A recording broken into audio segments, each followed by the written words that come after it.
While it does, we're just going to hold off on boarding until the engine has coupled to the train, but once that's happened I'll let you know, and you can go to your allocated carriages. The names and numbers are printed on the side, painted on the side of each carriage.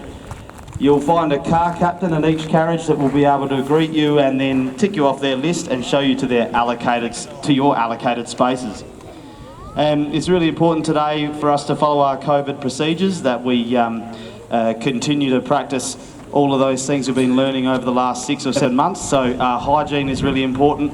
Sneezing or coughing into the elbow, using hand sanitizer where you can, or washing your hands for 20 seconds when you have the ability to, with soap and water.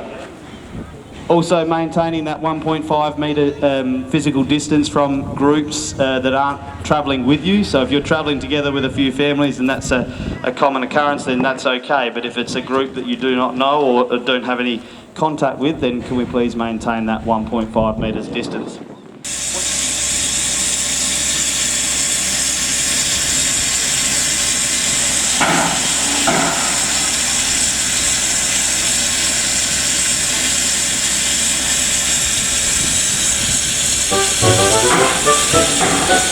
Thank you.